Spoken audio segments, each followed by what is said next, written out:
I used to love high-end fashion, but once I realized that it's just a top-down marketing scheme, I kind of stopped following it.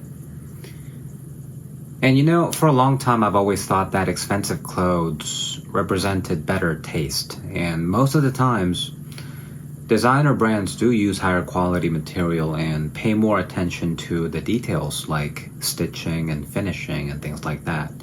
There's no denying that pricey clothes are generally of better quality, but in modern fashion world, that's not what we pay for, right? The price tags of modern designer brands require more than just the price associated with better quality. We pay a premium for something else, right? We pay a premium for the image. We pay a premium for the aura, the extra aura you get by wearing these things, these pieces. And the premium is outlandish sometimes because apparently people pay them. But as you grow up and learn more about the world, you start to realize that aura comes from years of developing your own taste rather than just money. And in 1899, an American economist named Thorstein Veblen wrote a book called The Theory of the Leisure Class.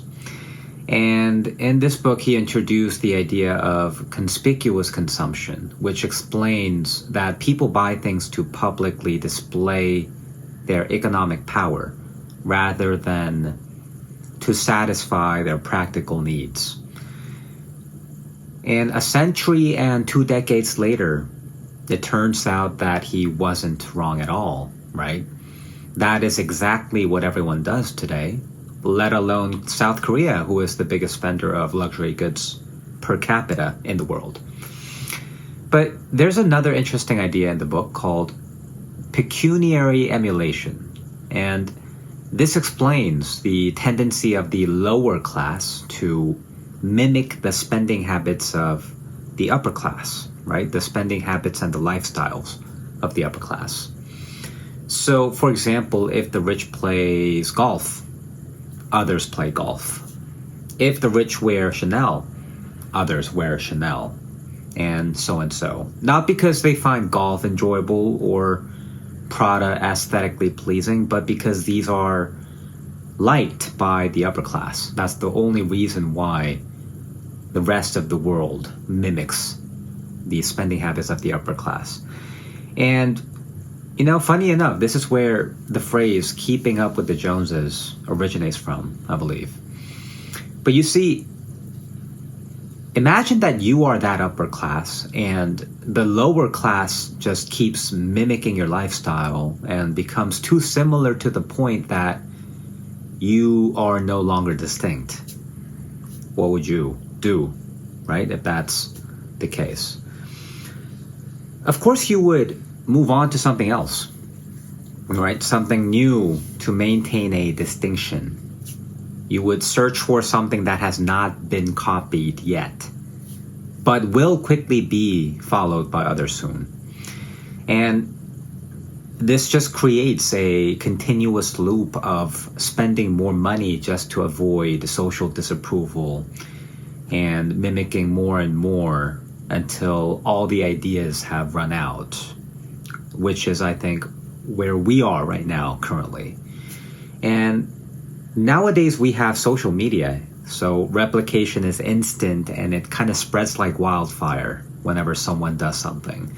And if you've noticed the fashion trend today, right, the fashion world today, there is no more single major trend anymore, right? Because we have an influencer for every age now on social media. So everyone just picks and chooses who they want to mimic. And you know what? It's just fucking boring, man. I go out to the streets of Seoul City. I see the same freaking baggy jeans tucked inside boots. It's the same combination, and either a tight-fitted black t-shirt or a random sports jersey that they don't even know the name of. But you know what's worse? the same freaking K-drama hairstyle, bro. And I know you know what I'm talking about. Anyways, I digress. But I'm gonna admit, honestly, I used to be one of those guys at some point. I was no different from any other K-drama boyfriends out there, but I eventually grew out of it. Or at least that's what I hope. And nowadays, this is what I try to do. I try as best I can to avoid any kind of logo on my clothes because it's much better to express myself and not be a walking billboard for clothing brands. And when you have taste, there's so much you can do without spending loads of money on conspicuous luxury items, right? You can invest that money in yourself by buying a book, learning an instrument, starting a foreign language class, setting up basic home studio equipments or something like that. You know, whatever your heart desires, something that you can fulfill yourself without having to spend loads of money. But of course, if you want to stay in the endless loop cycle and that is what you desire, you can always buy more luxury.